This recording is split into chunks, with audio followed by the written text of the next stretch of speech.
Nirvana speaks the oracle, and I am saved. Thank you, listener, for memory.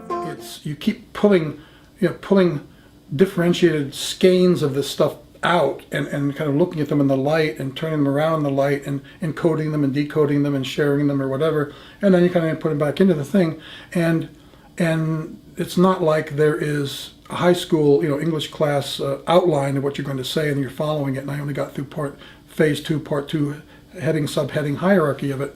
No, I have that. In a sense, you could say, well, that's not channeling, that's just being inspired, that's just free associating, you're just all over the place. You just don't have any control, man. You have no discipline. You have no intellectual discipline. And therefore, I don't even want to listen to you because it's garbage, it's all over the place. Or, I like to listen to you because it inspires me. It kind of catalyzes me. You throw a whole bunch of stuff at me, and I'm not used to that. And my mind, I'm trying to get out of the box a little bit, and you're kind of out of the box. And so maybe some kind of a contact high or some kind of association, or maybe I can learn from you as a model or something like that. But so in that sense, I don't have to worry about losing my train of thought because I never was so attached to a train of thought. There was a train of thought to get attached to. But you can make endless trains out of the stuff.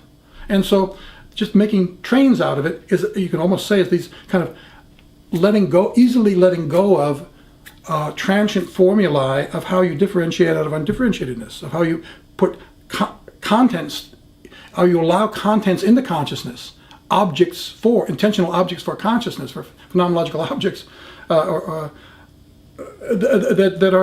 come and go. They can come and go, and it's part of kind of universal processes. And in human form, we are used to keeping it very corralled and cowboyed and delimited and boxed and labeled and predictable, and also kept a lid on it. Let's keep a lid on it, thank you very much.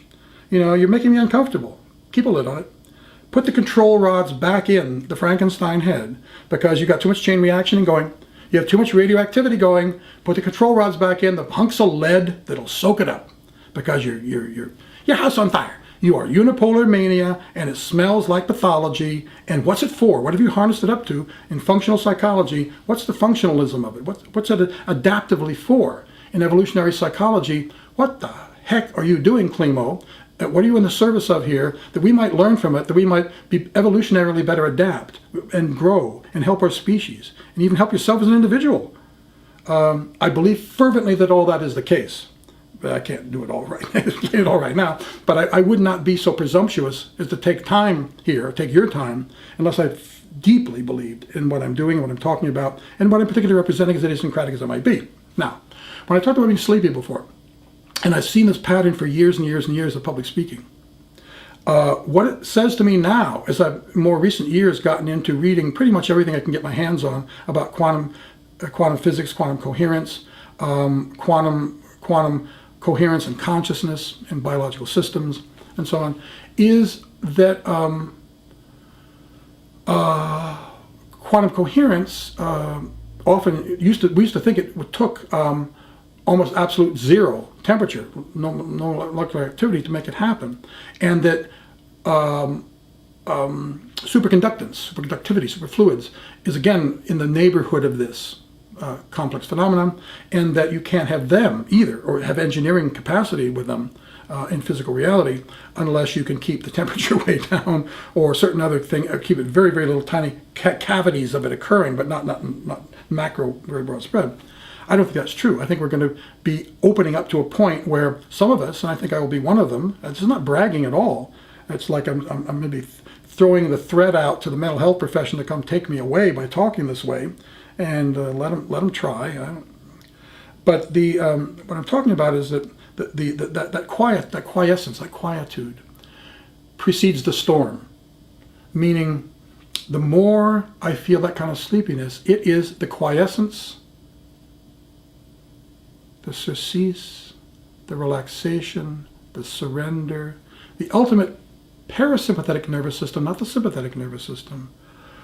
One goes into that because it is the prerequisite before the sympathetic nervous system, the manic pole, if you will, the letting yourself say as much as you possibly think you can, let the spirit possess you, go for broke, the great unified field theory all at once, and yet know damn well if the phone rings you can answer it, know damn well that you can also move out of this frame of reference postmodernistically and take any other competing frame of reference to explain or explain away exactly what I'm doing here and what's going on here. I can take them all on, thank you very much, probably pretty much as well as any of my loyal opposition could.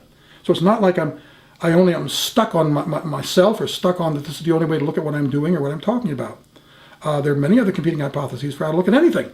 And I think it's very healthy for consciousness and cognition to move across these different frames of reference and shed different lights. Like Wallace Stevens, the Pulitzer Prize-winning poet's poem, 13 Ways of Looking at a Blackbird. Sometimes it really helps to force yourself or open yourself to being able to look at a blackbird or any other subject of consciousness or object or focus of consciousness, to look at it 13 or umpteen different ways, because across all the differentiations you begin to see the deepest of the deep structures and the invariant sameness across all the differences. And maybe you have to kind of, how many ways, how do I love thee, let me count the ways, the Elizabeth Barrett Browning poem. You have to get into how many you're counting until you come back full circle, and the sum, the path integral sum of that is, I love you.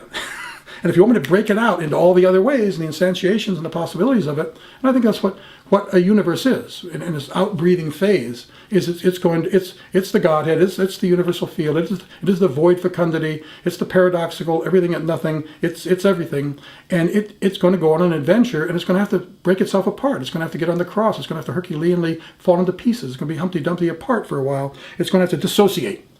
That there's going to be some dissociation that's going to require recovering of association or integration or back together. And I think that's the way universes work and meta-universes work. That the dog has its day as it gets decoherent and differentiated and islanded and separated apart. And then there's the end stroke, the return journey of the putting it together again. Ken Wilber and others have talked about this. Evolution and involution and so on. Anyway, back to the sleepiness. What that says to me phenomenologically as I taste my own system, and the state-specific kind of biofeedback, like sensation of it, is that I am entering an approximation at least, and I never know where literal and figurative leave off or cross with each other or whatever. For me, everything physical and literal and objectively real is metaphoric and symbolic only, and everything that others would normally take as, oh, that's only symbol, that's only a poem, that's only a metaphor. For me, I take literally, and there's grist for the mill, there's the gain from it, there's food from it, and you can learn and grow from it. It's an empirical lived experience that can be had by symbolic material and self-generated endophasic creative material and imaginal material, and so on and so on. So it's a big table to eat at, that the universe that God gives us, that God gives itself, in that we are God in human form. The problem is Humpty Dumpty is a little bit apart still. There is what I call in all my writing cosmological dissociation, the presenting problem of it, that we experience the many, not the one, in ourselves, between ourselves, and between each of us and our creator grounds that contains it all.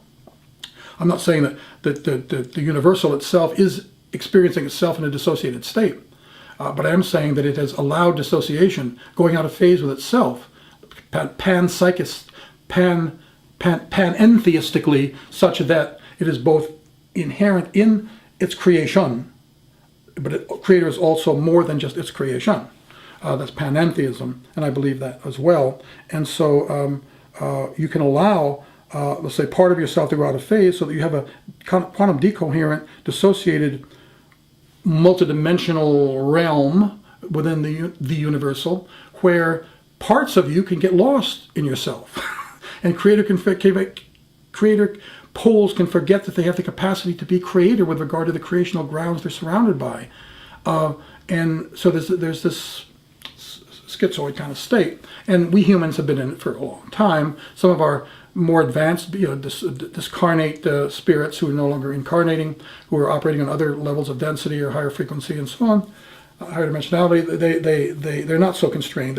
What the White called in his book The Unobstructed Universe, he called it the obstructed universe as opposed to their more unobstructed universe. So we were in a very obstructed universe. When a person starts to channel, they either stay in their obstructed universe and let somebody from another portion of the obstructed universe get a hotline across to them and import into them, breaking the normal ceiling or limitations or defendedness, and allow different precincts of obstructedness or dissociatedness to communicate with each other that transcends the normal ceiling state or constrained state that's put on the game. the game theoretic limits of the game that is presenting problem that gives us something to do with lives and with our beings and with our consciousnesses and with our hearts. The flood will come, but you must not forget the oracle. You can say